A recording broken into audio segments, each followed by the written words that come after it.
Eles tinham uma tecnologia que você poderia usar as duas rodas ao mesmo tempo, usar só da serraria e usar só do café. Através do controle de alavancas, você vai controlar a água. Se a água cai na roda principal ou se ela passa por baixo para vir direto para outra roda.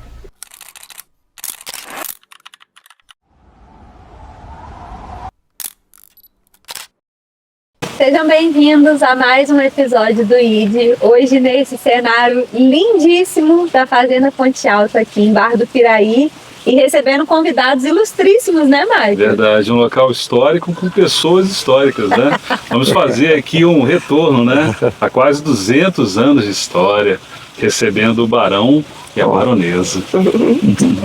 Tudo Roberto, bom? Michele, barão e baronesa de Mambucaba, mas na verdade Roberto e Michele, né? Sejam muito bem-vindos. Professores de história, apaixonados pelo trabalho, né? Exatamente. Se apresentem aí um pouquinho a história de vocês. Na verdade, vou começar assim. Vocês são barão e baronesa, mas o Roberto e a Michele não são um casal, são só amigos que trabalham juntos. Isso, né? Somos casados. Somos casados, eu com a pessoa, ela com o outro. E como se formou essa dupla aí? Conta pra gente. Mas eu costumo falar com o Roberto, que é o casamento que mais deu certo, né, Roberto? É verdade. Porque eu já fui casado algumas vezes, né? Sim. E tá durando No mais século XIX é o que está Isso, durando. do século XIX é o que mais durou até agora, né? Mas falam que os casamentos dos mais antigos duravam muito, né? Hoje é que Justos arranjados. hoje talvez a atmosfera histórica ajuda muito, porque naquela época as pessoas aprendiam a conviver. Sim. E hoje as pessoas não querem muito conviver, né? Vamos pensar assim. E interessante assim, eu sou formado em contabilidade. Então, em 1999, eu vim fazer um trabalho de contabilidade aqui na fazenda, através de uma amiga em comum com a dona da fazenda. Eu cheguei aqui, adorei o projeto que estava se iniciando, fiquei apaixonado, resolvi voltar para a faculdade, fiz história junto com a Michele, e agora sou contador de história, né? Então, pesquisamos essa fazenda há muitos anos, e é bem interessante. Quanto mais a gente sabe, mais a gente quer saber, né? Exatamente. E como a história ela tem eterna construção, né? A gente acaba sempre, todo ano, tendo uma novidade sobre a história. Porque às vezes tem amigos que pesquisam algo que às vezes não tem nem muito relação com a fazenda, mas acabam descobrindo algo, já está pesquisando algo que interessa a ele, mas descobre alguma coisa com relação e a gente acaba tendo acesso, a gente fica curioso e vai lá atrás de mais informação e tudo, até descobrir mais coisas. Porque a história é assim, a história tem eterna construção. Que interessante, né? Inclusive mitos às vezes podem ser verdade, mas tem verdades que também podem ser mitos. Aí, como não existe uma verdade absoluta quando se refere à história, a gente está sempre em construção. Tá certo. E na verdade a gente já se encontrou em outro contexto e todo mundo chama ele de barão. O Roberto não existe mais, né? Sim. Ele agora é o barão. Barão anfitrião, né? Essa ideia do personagem aconteceu logo assim que eu vim para cá. Precisávamos, com a assessoria de imprensa da região, criarmos alguma coisa para divulgar as fazendas, essa região. Então criamos os personagens, o barão e a baronesa de Mambucaba. E criamos um texto para poder fazer um sarau. E esse texto a gente faz até hoje, é o mesmo texto, exatamente, né? Então...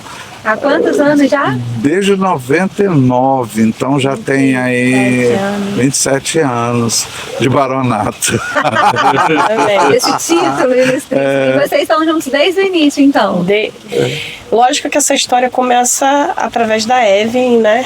Que foi proprietária da fazenda, que junto com a Sônia Matos criou o Instituto Preservale. Ela foi uma espécie de mola propulsora do turismo histórico-cultural aqui do Vale. Só que depois que ela faleceu, precisava substituir, ter uma nova baronesa, né? Sim. E aí eu comecei a frequentar aqui, principalmente depois que ela faleceu. Mas eu tenho uma história interessante para contar com relação à fazenda, muito particular minha, é que aqui também tinha um aras.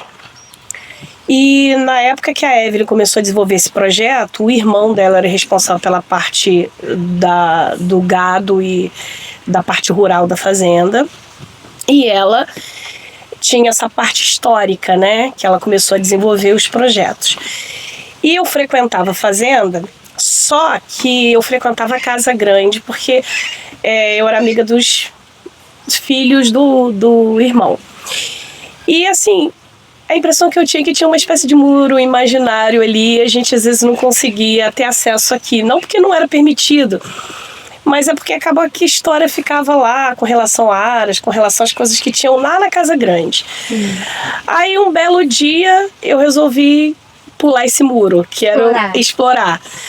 E aí eu desci, porque tem aquela escadaria ali próximo da enfermaria, né?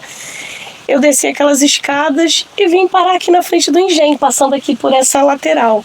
Quando eu olhei isso daqui, essa coisa meio, essa grandiosidade do espaço, eu fiquei, de certa forma, encantada. E aí eu falei, vou bem, estava aberta a porta, eu falei, eu vou entrar. E eu não sabia exatamente o que acontecia aqui embaixo. Se era hotel, se era pousada, se tinha algum trabalho. Aí eu entrei. Quando eu fui subindo, foi me dando aquela sensação tão da atmosfera tão forte, assim, histórica, e eu fui me encantando por cada detalhe que eu fui vendo.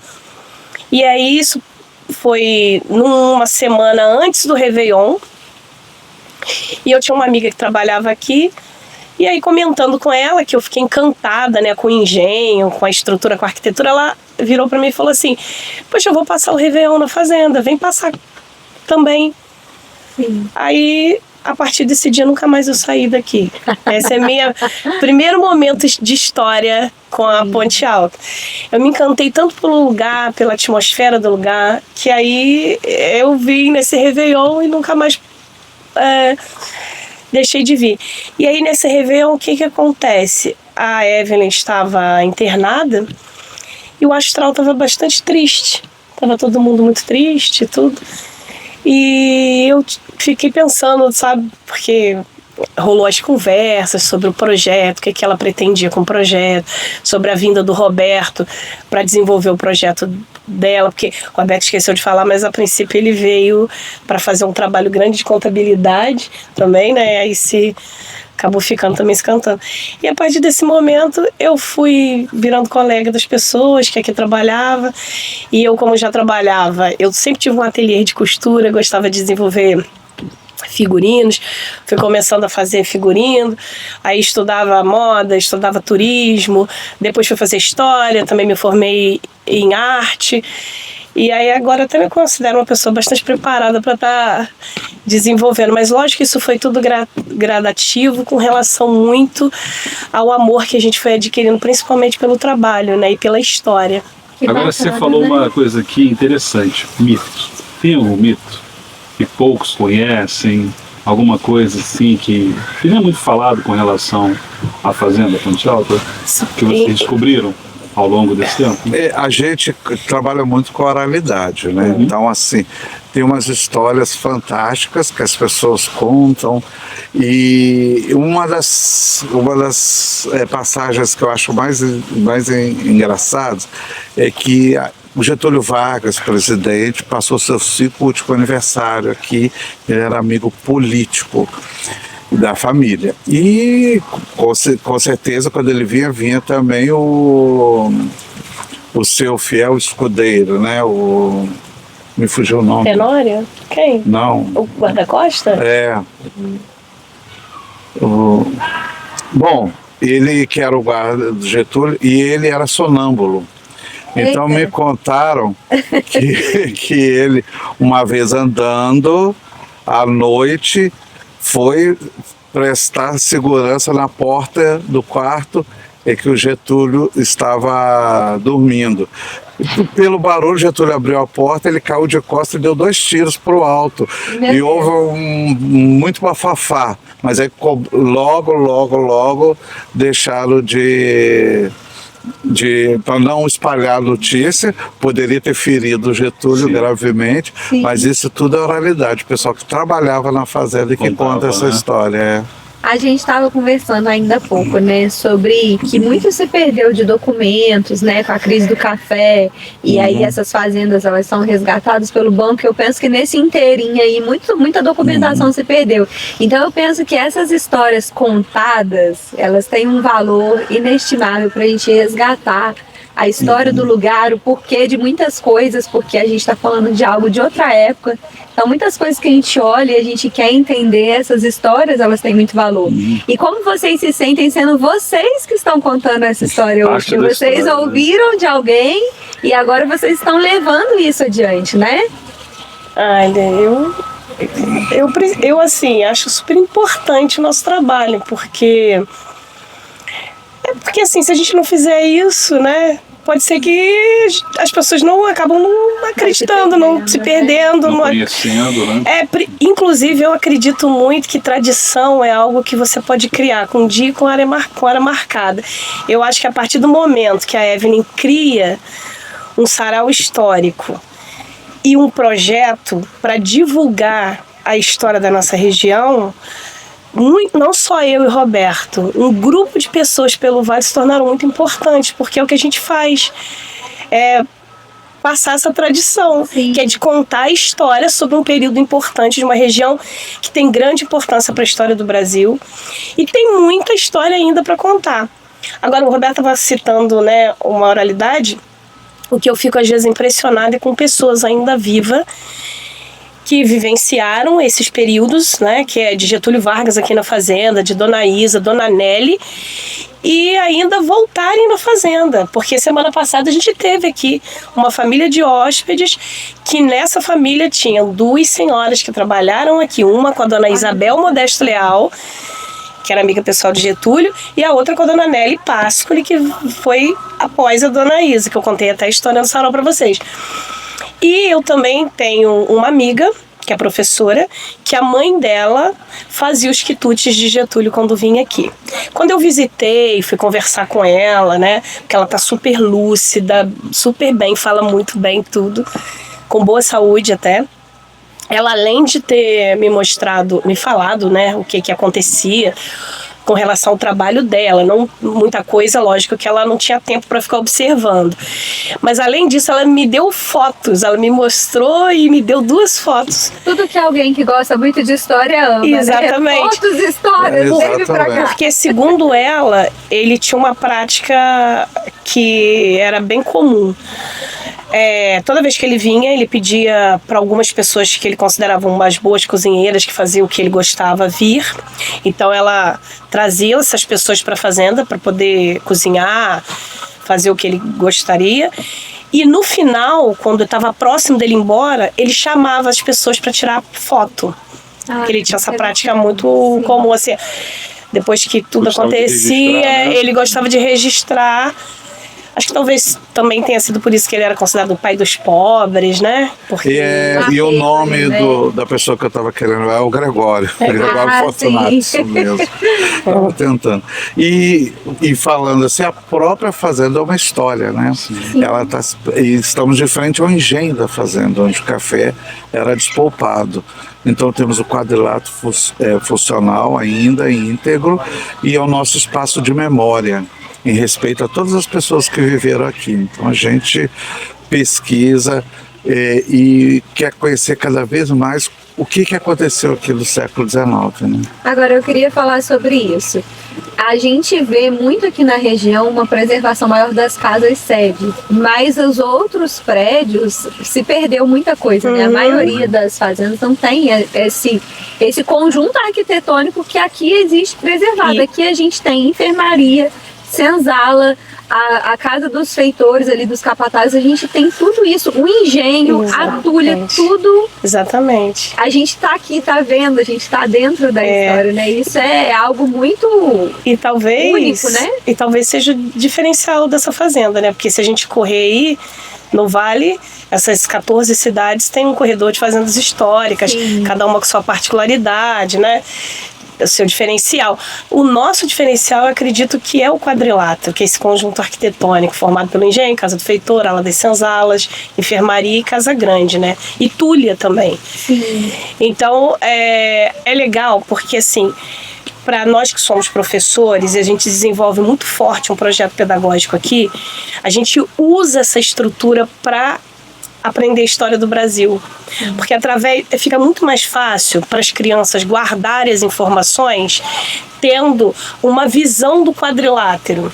Sim. Porque daí você vai pontuando as arquiteturas e detalhando para que servia cada uma, quem ficava em cada estrutura daquela. Porque no final a gente descobre que é uma mini fortaleza. Sim. E através da Casa Grande o barão controlava todas as outras estruturas. Isso no século XIX, né? E hoje está tudo em pezinho, né? Então você chega lá na ala das senzalas, você consegue ter uma visão total do quadrilátero. Normalmente as outras fazendas abrigam, como você falou, a Casa Grande, ou uma ruína de senzala, ou só a casa e uma outra estrutura, mas todo quadradinho só aqui. É verdade. Aqui na região tem um despertador tocando aí.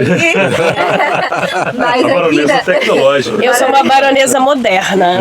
E não só essa questão dos prédios em si, que é algo realmente único, mas a gente vê que aqui é uma fazenda que tinha uma tecnologia para a época muito avançada, né? A gente vê ali o arqueduto que vem, e aqui a gente tem duas rodas d'água que a gente fala? Isso. Duas rodas d'água, uma aqui e uma lá em cima, né? Que elas funcionavam todas em consonância. Isso é uma tecnologia para a época avançadíssima, A né? primeira roda d'água principal, ela vai ser usada para o despolpamento do café. E a segunda roda d'água é uma serraria, um engenho de serra. Então eles tinham uma tecnologia que você poderia usar as duas rodas ao mesmo tempo, usar só da serraria e usar só do café. Através do controle de alavancas, você vai controlar a água. Se a água cai na roda principal ou se ela passa por baixo para vir direto para outra roda. Então já tinha uma tecnologia.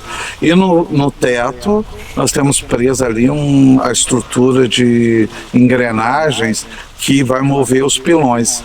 Então a gente vê, poderia ser, segundo historiadores, poderia ser vários pilões de fubá, rodas de um certo tamanho, as rodas maiores é para o café e as rodas menores um soprador para separar a casca do grão.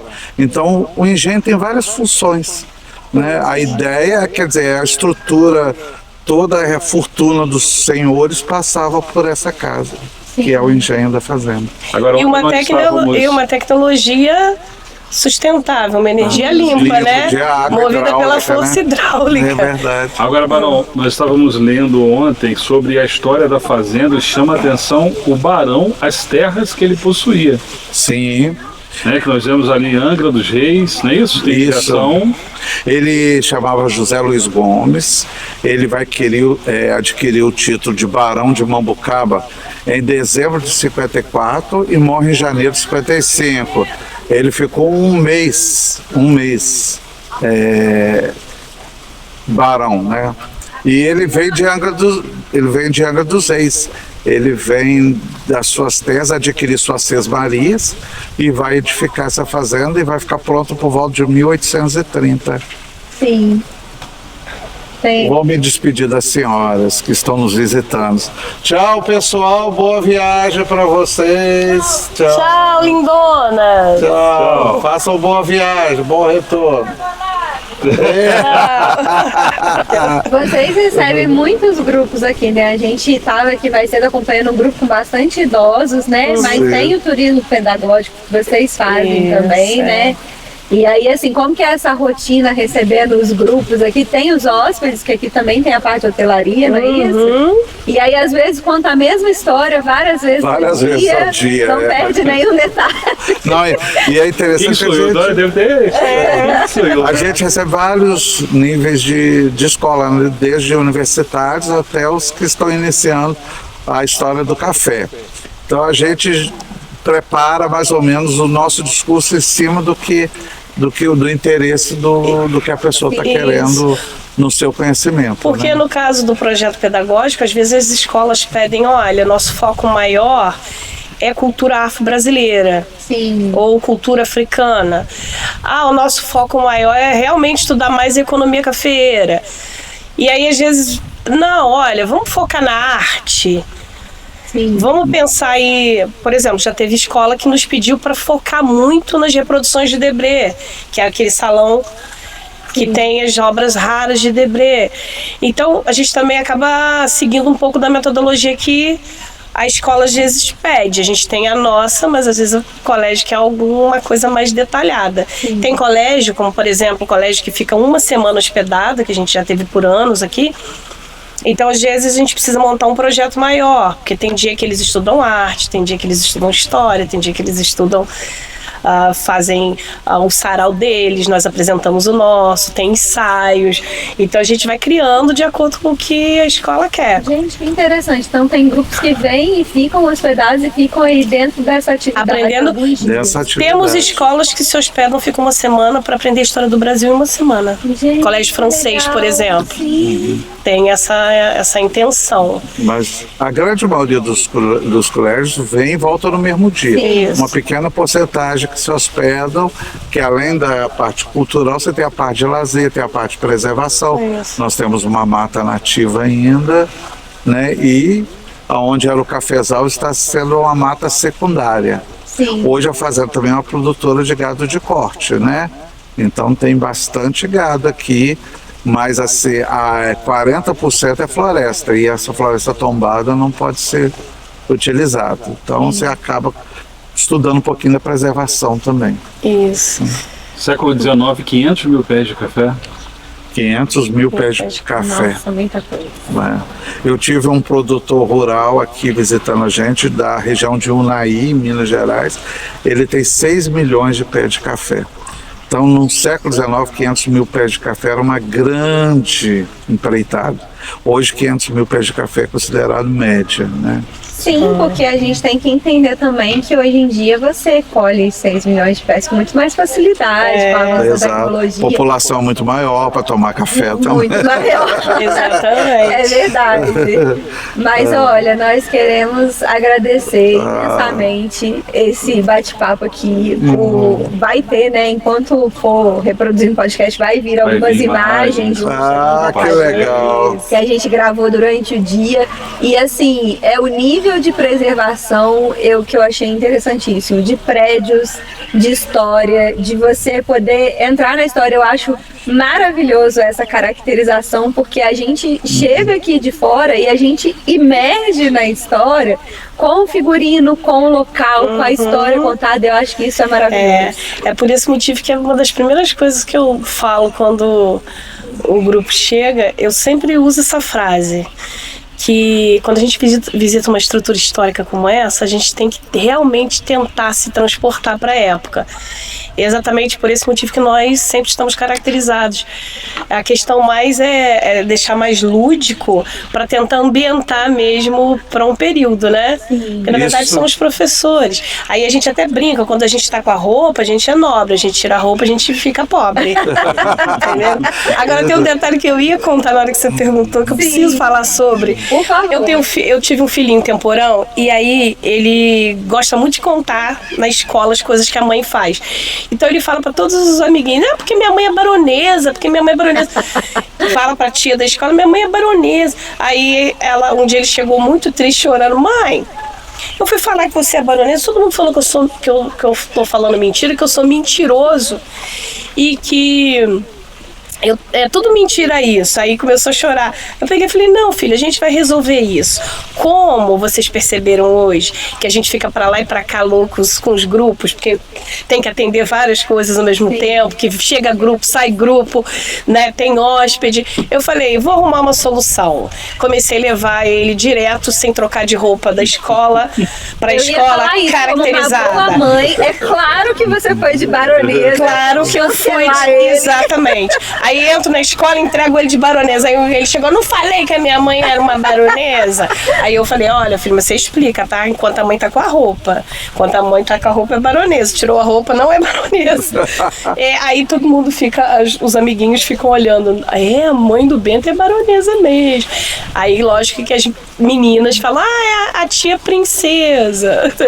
Que legal. E a roupa ajuda a ilustrar um pouco, né, do período da história. Isso. Inclusive, eu comentei, né, né, durante nossas conversas aí pela Fazenda, que vocês um dia vão voltar aqui para fazer um podcast sobre história da moda, sobre mulher e universo feminino do século XIX e como a roupa falava naquela época, né, a linguagem das mulheres, porque na verdade as mulheres eram muito submissas.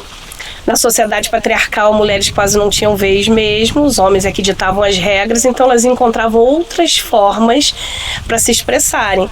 Então era através da moda, da linguagem dos leques, das amenidades, que são os termos que a gente usa para poder falar dessa linguagem, né? Então vocês vão voltar aqui para a gente... Vamos sim, te aceito. Obrigado pelo carinho, foi um prazer. Obrigado a você. Obrigada. Muito bom, obrigado, gente. Muito obrigada. Tomara que vocês voltem mais.